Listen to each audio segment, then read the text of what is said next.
ओम शांति 14 जून 2025 प्रातः मुरली शिव भगवान कर मधुर महावाक्य।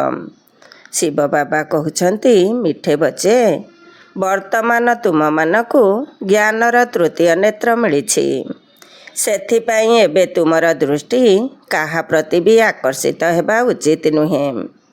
वर्तमान तुम मानकु ज्ञानर तृतीय नेत्र मिली सेथिपाई एबे तुमर दृष्टि काहा प्रति भी आकर्षित हेबा उचित नुहे। प्रश्न जेउ मानकर पुराणा दुनिया प्रति बेहदर वैराग्य थिबो सेमानकर लक्षण किपरि होइथिबो। जेउ मानकर पुराणा दुनिया प्रति बेहदर वैराग्य थिबो सेमानकर लक्षण किपरि होइथिबो। उत्तर सेमाने निजर सबुकिछि बाबांकु अर्पण करिदेबे। भाविबे सबु किछि भी मोर नुहे। बाबा यही शरीर मध्य मोर नुहे। एहा तो पुराणा शरीर एहाकु मध्य छाड़िबाकु हेबो। सेमानकर मोह सबुआडु तुटी जाइथिबो अर्थात नष्ट मोह होइथिबे। सेमानक बुद्धिरे थिबो जे एठिकार कौनसी जिनिस कामरे आसिब नाही काहींकि ना एसबु विनाशी अटे। ओम शांति। बाबा संतान मानकु ब्रह्मांड एवं सृष्टिचक्रर आदि मध्य अंतर ज्ञान शुणाउछंती जहाँकि आउ केही शुणाई परिबे नाही। गीता ही एकमात्र शास्त्र अटे जेउथिरे राजयोगर वर्णना होइछि। भगवान आसी नररु नारायण करुछंती एक कथा गीता व्यतीत आउ कौनसी शास्त्र रे नाही। एक कथा मध्य बाबा कहिछंती मु तुमको राजयोग शिखाई थिली बुझाई थिली जे यही ज्ञान कौनसी परंपरा रु चली आसु नाही। बाबा आसी गोटिए धर्मर स्थापना करुछंती बाकी आउ समस्त धर्मर विनाश होई जाउछे। कौनसी शास्त्र आदि परंपरा रु चालू नाही। अन्य जेउ माने धर्म स्थापन करिबाकु आसुछंती से समय रे कौनसी विनाश हेउ नाही जहा द्वारा कि सबु खाली होई जिवो। भक्ति मार्गर शास्त्र आदि पढ़ी आसुछंती जदियो एमानकर अर्थात ब्राह्मण धर्मर शास्त्र हेउछि गीता किंतु ताहा मध्य भक्ति मार्गरे ही तैयारी करिथांती काहेकि ना सत्य जुगरे तो कौनसी शास्त्र रहिबो नाही। अन्य धर्मर स्थापना समय रे विनाश तो हेउ नाही पुराणा दुनिया शेष हेउ नाही जहा पुणी नुआ हेबो ताहा ही चली आसुछे। वर्तमान तुमे माने बुझुछ जे यही पुराणा दुनिया शेष हेबाकु जाउछि। आमको बाबा पाठ पढ़ाउछंती गायन मध्य केवल गीतार ही हेउछि। गीता जयंती मध्य पालन करुछंती वेद जयंती तो हेउ नाही। भगवान तो जणे तेणु जयंती मध्य जनकर ही पालन करिबा दरकार। बाकी समस्ते हेले रचना सेमानक ठारू किछि मिली परिबो नाही।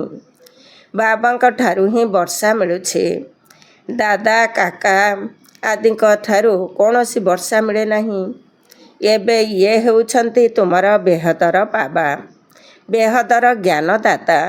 ये कौनसी शास्त्र शुणाउ नाहंती कहउछंती एसबु भक्ति मार्गर शास्त्र।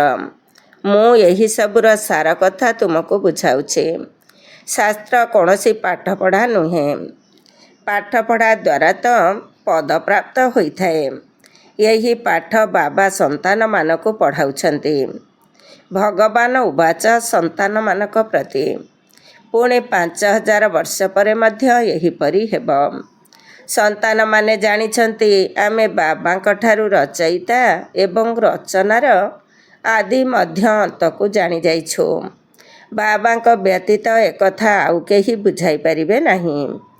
बाबा यही मुख कमल द्वारा शुणाउछंती। एहा भगवानकर लोन नैथिबा मुख अटेना जहाकु गौमुख मध्य कहिथांती से बड़ माता अटंती ना जहाँक मुखरू ज्ञानर महावाक्य बाहरी थाए जल आदि नुहे। ଭକ୍ତି ମାର୍ଗରେ ପୁଣି ଗୌମୁଖରୁ ଜଳ ଦେଖାଇ ଦେଇଛନ୍ତି। ଏବେ ତୁମେମାନେ ବୁଝୁଛ ଭକ୍ତି ମାର୍ଗରେ କ'ଣ କ'ଣ ସବୁ କରୁଛନ୍ତି। କେତେ ଦୂରକୁ ଗୌମୁଖ ଆଦିରୁ ପାଣି ପିଇବା ପାଇଁ ଯାଉଛନ୍ତି। ଏବେ ତୁମେମାନେ ମନୁଷ୍ୟରୁ ଦେବତା ହେଉଛ। ଏକଥା ତ ଜାଣିଛ ବାବା କଳ୍ପ କଳ୍ପ ଆସି ମନୁଷ୍ୟରୁ ଦେବତା କରିବା ପାଇଁ ପାଠ ପଢ଼ାଉଛନ୍ତି। ଏବେ ତୁମେମାନେ ଦେଖୁଛ କିପରି ପଢ଼ାଉଛନ୍ତି। ତୁମେମାନେ ସମସ୍ତଙ୍କୁ ଏକଥା କହୁଛ ଯେ ଭଗବାନ ଆମକୁ ପାଠ ପଢ଼ାଉଛନ୍ତି। କହୁଛନ୍ତି କେବଳ ମୋତେ ମନେ ପକାଅ, ତେବେ ତୁମର ବିକର୍ମ ବିନାଶ ହୋଇଯିବ। ତେଣୁ ତୁମେ ଜାଣୁଛ ସତ୍ୟ ଯୁଗରେ ଅଳ୍ପ ମନୁଷ୍ୟ ରହିବେ। କଳି ଯୁଗରେ କେତେ ଢେର ମନୁଷ୍ୟ ଅଛନ୍ତି। ବାବା ଆସି ଆଦି ସନାତନ ଦେବୀ ଦେବତା ଧର୍ମର ସ୍ଥାପନା କରୁଛନ୍ତି। ଆମେ ମନୁଷ୍ୟରୁ ଦେବତା ହେଉଛୁ। ମନୁଷ୍ୟରୁ ଦେବତା ହେଉଥିବା ସନ୍ତାନମାନଙ୍କ ଭିତରେ ଦୈବୀ ଗୁଣ ଦେଖାଦେବ। ସେମାନଙ୍କ ଭିତରେ କ୍ରୋଧର ଅଂଶ ମଧ୍ୟ ରହିବ ନାହିଁ। ଯଦି କେବେ କ୍ରୋଧ ଆସିଗଲା ତେବେ ସଙ୍ଗେ ସଙ୍ଗେ ବାବାଙ୍କୁ ପତ୍ର ଲେଖିବେ, ବାବା ଆଜି ମୋ ଦ୍ୱାରା ଏହି ଭୁଲ ହୋଇଗଲା। ମୁଁ କ୍ରୋଧ କରିଦେଲି, ବିକର୍ମ କରିଦେଲି। ବାବାଙ୍କ ସହିତ ତୁମର କେତେ ସମ୍ପର୍କ ରହିଛି, ବାବା କ୍ଷମା କରିଦିଅ। ବାବା କହୁଛନ୍ତି କ୍ଷମା ଆଦି ହୁଏ ନାହିଁ। ବାକି ପରବର୍ତ୍ତୀ ସମୟରେ ଏପରି ଭୁଲ କରିବ ନାହିଁ। ଶିକ୍ଷକ କୌଣସି କ୍ଷମା କରନ୍ତି ନାହିଁ, ରେଜିଷ୍ଟର ଦେଖାଇଥାନ୍ତି। ତୁମର ବ୍ୟବହାର ଭଲ ନୁହେଁ। ବେହଦର ବାବା ମଧ୍ୟ କହୁଛନ୍ତି ତୁମେ ନିଜର ବ୍ୟବହାର ବା ଚାଲିଚଳନକୁ ଦେଖୁଛ। ପ୍ରତିଦିନ ନିଜର ହିସାବ କିତାବ ଦେଖ। କାହାକୁ ଦୁଃଖ ତ ଦେଇନାହିଁ, କାହାକୁ ବିରକ୍ତି କରିନାହିଁ ତ। ଦୈବୀ ଗୁଣ ଧାରଣ କରିବା ପାଇଁ ସମୟ ତ ଲାଗିଥାଏ ନା। ଦେହ ଅଭିମାନ ବହୁତ କଷ୍ଟରେ ଛାଡ଼ିଥାଏ। ଯେତେବେଳେ ନିଜକୁ ଆତ୍ମା ଭାବିବ ସେତେବେଳେ ବାବାଙ୍କ ପ୍ରତି ମଧ୍ୟ ସ୍ନେହ ରହିବ। ନହେଲେ ଦେହର କର୍ମବନ୍ଧନରେ ହିଁ ବୁଦ୍ଧି ବାନ୍ଧି ହୋଇ ରହିଥାଏ। ବାବା କହୁଛନ୍ତି ତୁମକୁ ଶରୀର ନିର୍ବାହ ଅର୍ଥେ କର୍ମ ମଧ୍ୟ କରିବାକୁ ହେବ, କିନ୍ତୁ ସେଥିରୁ ମଧ୍ୟ ସମୟ ବାହାର କରିପାରିବ। ଭକ୍ତି ପାଇଁ ସମୟ ବାହାର କରିଥାନ୍ତି ନା। ମୀରା କୃଷ୍ଣଙ୍କର ହିଁ ସ୍ମୃତିରେ ରହୁଥିଲେ ନା। ତଥାପି ପୁନର୍ଜନ୍ମ ତ ଏହିଠାରେ ହିଁ ନେଇଥିବେ। ଏବେ ତୁମମାନଙ୍କୁ ଏହି ପୁରୁଣା ଦୁନିଆରୁ ବୈରାଗ୍ୟ ଆସୁଛି, କାରଣ ତୁମେମାନେ ଜାଣିଛ ଯେ ଏହି ପୁରୁଣା ଦୁନିଆରେ ପୁଣି ପୁନର୍ଜନ୍ମ ନେବାର ହିଁ ନାହିଁ, କାରଣ ଏହି ଦୁନିଆ ହିଁ ସମାପ୍ତ ହୋଇଯିବ। ଏହିସବୁ କଥା ତୁମର ବୁଦ୍ଧିରେ ଅଛି।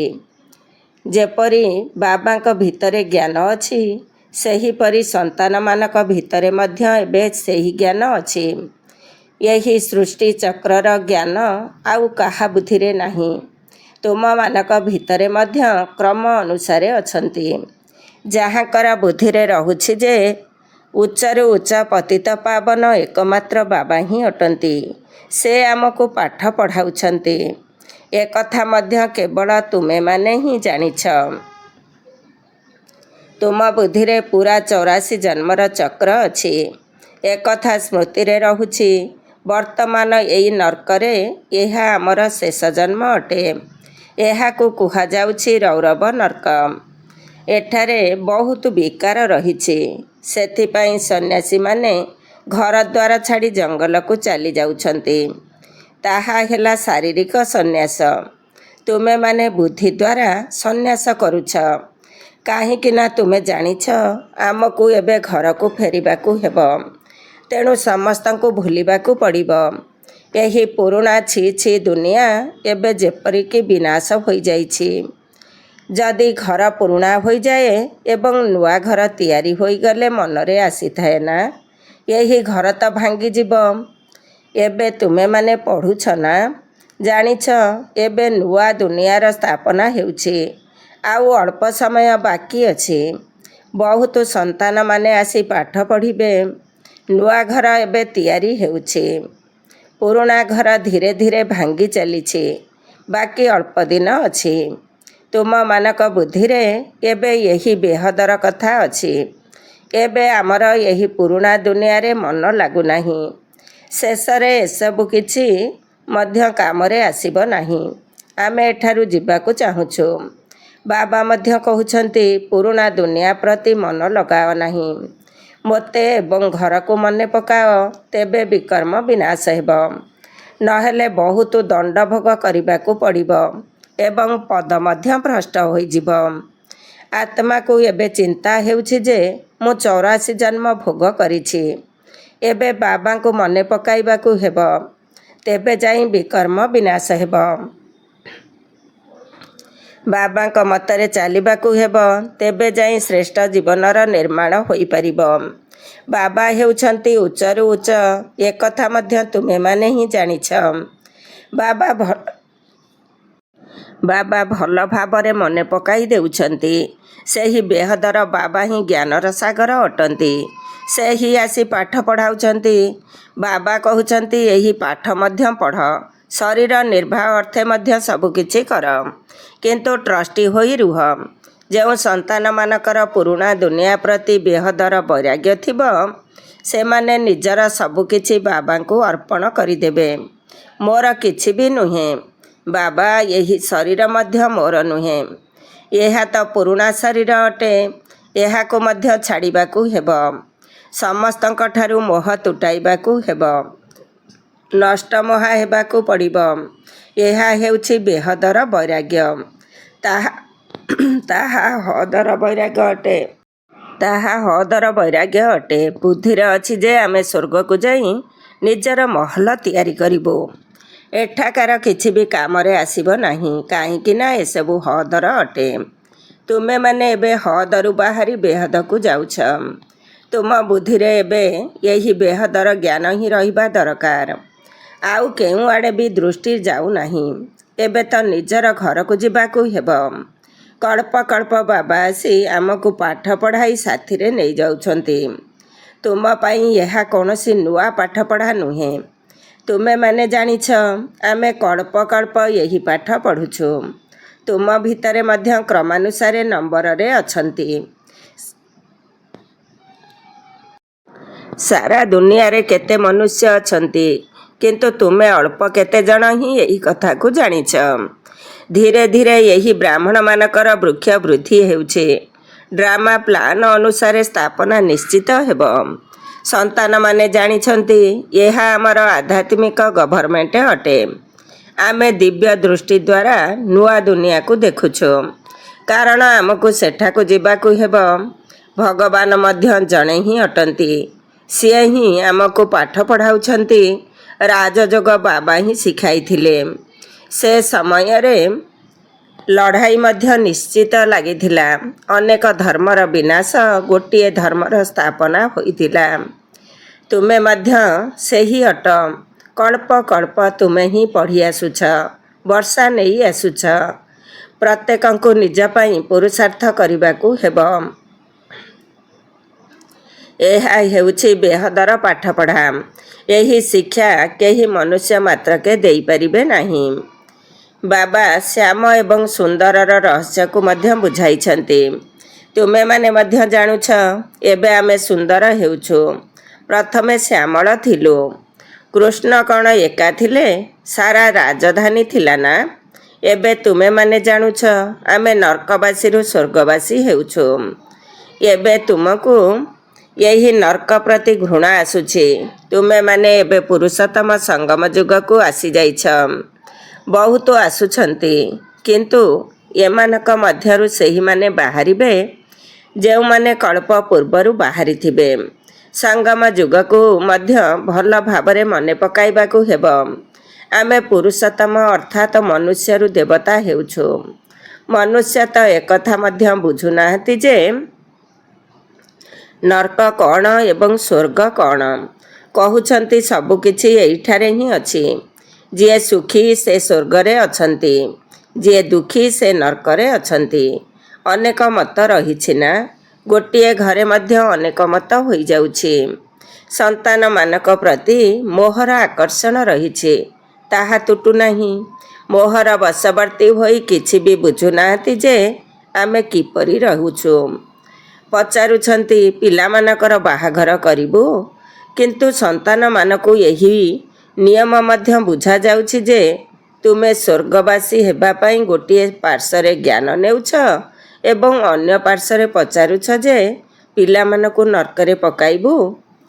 ଯଦି ପଚାରୁଛ ତେବେ ବାବା କହିବେ କରିଦିଅ। ବାବାଙ୍କୁ ପଚାରୁଛନ୍ତି, ତେଣୁ ବାବା ବୁଝାଉଛନ୍ତି। ୟାଙ୍କର ଭିତରେ ମୋହ ଅଛି। ଏବେ ମନା କଲେ ମଧ୍ୟ ଅବଜ୍ଞା କରିଦେବେ। ଝିଅର ବିବାହ ତ କରାଇବାକୁ ହିଁ ହେବ, ନହେଲେ ସଙ୍ଗ ଦୋଷରେ ପଡ଼ି ଖରାପ ହୋଇଯିବେ। ପୁଅମାନଙ୍କର ବିବାହ କରାଇ ପାରିବ ନାହିଁ, କିନ୍ତୁ ସାହସ ଦରକାର ନା। ବାବା ଏହାଙ୍କ ବା ବ୍ରହ୍ମାଙ୍କ ଦ୍ୱାରା ଏହିଭଳି ଅଭିନୟ କରାଇଲେ ନା। ଏହାକୁ ଦେଖି ପୁଣି ଅନ୍ୟମାନେ କରିବାକୁ ଲାଗି ପଡ଼ିଲେ। ଘରେ ମଧ୍ୟ ବହୁତ ଝଗଡ଼ା ହୋଇଯାଉଛି। ଏହା ହେଉଛି ହିଁ ଝଗଡ଼ାର ଦୁନିଆ, କଣ୍ଟାର ଜଙ୍ଗଲ ଅଟେ ନା। ପରସ୍ପରକୁ କଷ୍ଟ ଦେଉଛନ୍ତି। ସ୍ୱର୍ଗକୁ କୁହାଯାଉଛି ବଗିଚା, ଏହା ହେଉଛି ଜଙ୍ଗଲ। ବାବା ଆସି କଣ୍ଟାରୁ ଫୁଲ କରୁଛନ୍ତି। କେହି ଅଳ୍ପ ବାହାରୁଛନ୍ତି। ପ୍ରଦର୍ଶନୀରେ ଯଦିଓ ହଁ ହଁ କରୁଛନ୍ତି, କିନ୍ତୁ କିଛି ବି ବୁଝୁନାହାନ୍ତି। ଗୋଟିଏ କାନରେ ଶୁଣି ଅନ୍ୟ କାନରେ ବାହାର କରିଦେଉଛନ୍ତି। ରାଜଧାନୀ ସ୍ଥାପନ କରିବା ପାଇଁ ସମୟ ତ ଲାଗିବ ନା। ମନୁଷ୍ୟ ନିଜକୁ କ'ଣ କଣ୍ଟା ବୋଲି ଭାବୁଛନ୍ତି କି? ବର୍ତ୍ତମାନ ଯଦିଓ ଚେହେରା ମନୁଷ୍ୟ ଭଳି ଅଛି, କିନ୍ତୁ ଚରିତ୍ର ମାଙ୍କଡ଼ ଠାରୁ ମଧ୍ୟ ଖରାପ ଅଟେ। କିନ୍ତୁ ନିଜକୁ ଏପରି ଭାବୁନାହାନ୍ତି। ତେଣୁ ବାବା କହୁଛନ୍ତି ନିଜର ରଚନାକୁ ବା ପିଲାମାନଙ୍କୁ ବୁଝାଇବାକୁ ହେବ। ଯଦି ବୁଝୁନାହାନ୍ତି ତେବେ ଘରୁ ବାହାର କରିଦେବା ଦରକାର। କିନ୍ତୁ ସେହିଭଳି ତାକତ ଥିବା ଦରକାର ନା। ମୋହର କୀଟ ଏପରି ଲାଗି ରହୁଛି, ଯାହାକି ବାହାରୁ ନାହିଁ। ଏଠାରେ ତ ନଷ୍ଟମୋହା ହେବାକୁ ପଡ଼ିବ। ମୋର ତ ଜଣେ, ଆଉ କେହି ନୁହନ୍ତି। ଏବେ ବାବା ନେବା ପାଇଁ ଆସିଛନ୍ତି, ତେଣୁ ପାବନ ହେବାକୁ ପଡ଼ିବ। ନହେଲେ ବହୁତ ଦଣ୍ଡ ଖାଇବାକୁ ପଡ଼ିବ ଏବଂ ପଦ ମଧ୍ୟ ଭ୍ରଷ୍ଟ ହୋଇଯିବ। ଏବେ ନିଜକୁ କିପରି ଶତପ୍ରଧାନ କରିବା, କେବଳ ସେହି ଚିନ୍ତା ହିଁ ଲାଗି ରହିଛି। ଶିବ ମନ୍ଦିରକୁ ଯାଇ ତୁମେମାନେ ବୁଝାଇ ପାରିବ। ଭଗବାନ ଭାରତକୁ ସ୍ୱର୍ଗର ମାଲିକ କରିଥିଲେ। ଏବେ ସେ ଆସି ପୁଣି ସ୍ୱର୍ଗର ମାଲିକ କରୁଛନ୍ତି। କହୁଛନ୍ତି କେବଳ ମୋତେ ମନେ ପକାଅ। ଆଚ୍ଛା, ମିଠା ମିଠା ଶିଖିଲ ଦେ ସନ୍ତାନମାନଙ୍କ ପ୍ରତି ମାତା ପିତା ବାପ ଦାଦାଙ୍କର ମଧୁର ସ୍ନେହ ସମ୍ପନ୍ନ ଶୁଭେଚ୍ଛା ଏବଂ ସୁପ୍ରଭାତ। ଆତ୍ମିକ ପିତାଙ୍କର ଆତ୍ମିକ ସନ୍ତାନମାନଙ୍କୁ ନମସ୍ତେ।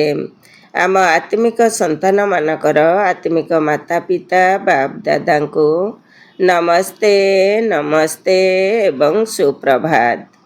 ଓମ୍ ଶାନ୍ତି। ଧାରଣା ପାଇଁ ମୁଖ୍ୟ ସାର 1 ନମ୍ବର। ଏହି ପୁରୁଣା ଦୁନିଆ ପ୍ରତି ବେହଦର ବୈରାଗୀ ହୋଇ ନିଜର ସବୁକିଛି ଅର୍ପଣ କରିଦେବାକୁ ହେବ। ମୋର କିଛି ବି ନୁହେଁ, ଏହି ଶରୀର ମଧ୍ୟ ମୋର ନୁହେଁ। ଏଥିରୁ ମୋହ ତୁଟାଇ ନଷ୍ଟମୋହା ହେବାକୁ ପଡ଼ିବ। 2 ନମ୍ବର, ଏପରି କେବେ କୌଣସି ଭୁଲ କରିବାର ନାହିଁ, ଯାହାକି ରେଜିଷ୍ଟର ଅର୍ଥାତ୍ ଚରିତ୍ରରେ ଦାଗ ଲାଗିଯିବ। ସମସ୍ତ ଦୈବୀ ଗୁଣ ଧାରଣ କରିବାକୁ ହେବ। ଭିତରେ ଟିକିଏ ବି କ୍ରୋଧର ଅଂଶ ନଥିବ। ଆଜିର ବରଦାନ, କହିବା, ଭାବିବା ଏବଂ କରିବା, ଏହି ତିନୋଟିକୁ ସମାନ କରୁଥିବା ଜ୍ଞାନୀ ଆତ୍ମା ଭବ। କହିବା, ଭାବିବା ଏବଂ କରିବା, ଏହି ତିନୋଟିକୁ ସମାନ କରୁଥିବା ଜ୍ଞାନୀ ଆତ୍ମା ଭବ। ଡିଟେଲ୍ସ, ବର୍ତ୍ତମାନ ସମୟରେ ବାନପ୍ରସ୍ଥ ଅବସ୍ଥାକୁ ଯିବାର ସମୟ ପାଖେଇ ଆସୁଛି। ସେଥିପାଇଁ ମୋର ପଣିଆର ଦୁର୍ବଳତାକୁ ବା ବ୍ୟର୍ଥର ଖେଳକୁ ସମାପ୍ତ କରି କହିବା, ଭାବିବା ଏବଂ କରିବାକୁ ସମାନ କର। ତେବେ କୁହାଯିବ ଜ୍ଞାନସ୍ୱରୂପ ଆତ୍ମା। ଯେଉଁମାନେ ଏହିଭଳି ଜ୍ଞାନସ୍ୱରୂପ ଜ୍ଞାନୀ ଆତ୍ମାମାନେ ଅଛନ୍ତି, ସେମାନଙ୍କର ପ୍ରତ୍ୟେକ କର୍ମ, ସଂସ୍କାର, ଗୁଣ ଏବଂ କର୍ତ୍ତବ୍ୟ ସମର୍ଥ ବାବାଙ୍କ ସମାନ ହୋଇଥିବ। ସେମାନେ କେବେ ହେଲେ ବ୍ୟର୍ଥର ବିଚିତ୍ର ଖେଳ ଖେଳିପାରିବେ ନାହିଁ। ସର୍ବଦା ପରମାତ୍ମା ମିଳନର ଖେଳରେ ବ୍ୟସ୍ତ ରହିବେ। ଏକମାତ୍ର ବାବାଙ୍କ ସହିତ ମିଳନ କରିବେ। ଏବଂ ଅନ୍ୟମାନଙ୍କୁ ବାବାଙ୍କ ସମାନ କରିବେ। ଆଜିର ସ୍ଲୋଗାନ, ସେବାର ଉମଙ୍ଗ ଉତ୍ସାହ ଛୋଟ ଛୋଟ ରୋଗଗୁଡ଼ିକୁ ସୁପ୍ତ କରିଦିଏ। ସେବାର ଉମଙ୍ଗ ଉତ୍ସାହ ଛୋଟ ଛୋଟ ରୋଗଗୁଡ଼ିକୁ ସୁପ୍ତ କରିଦିଏ। ଓମ୍ ଶାନ୍ତି। ଆଜିର ଅବ୍ୟକ୍ତ ଇସାରା, ଆତ୍ମିକ ସ୍ଥିତିରେ ରହିବାର ଅଭ୍ୟାସ କର ଏବଂ ଅନ୍ତର୍ମୁଖୀ ହୁଅ। ଅନ୍ତର୍ମୁଖୀ ଅର୍ଥାତ ମୁଖର ଏବଂ ମନର ମୌନ ରଖିବା ବାଲା। ମୁଖର ମୌନତା ଦୁନିଆରେ ମଧ୍ୟ ଲୋକମାନେ କରୁଛନ୍ତି, କିନ୍ତୁ ଏଠାରେ ବ୍ୟର୍ଥ ସଂକଳ୍ପ ଠାରୁ ମନର ମୌନ ହେବା ଦରକାର।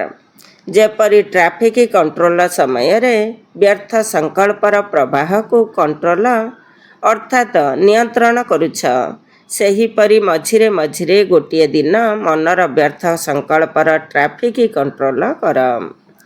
ଓମ୍ ଶାନ୍ତି।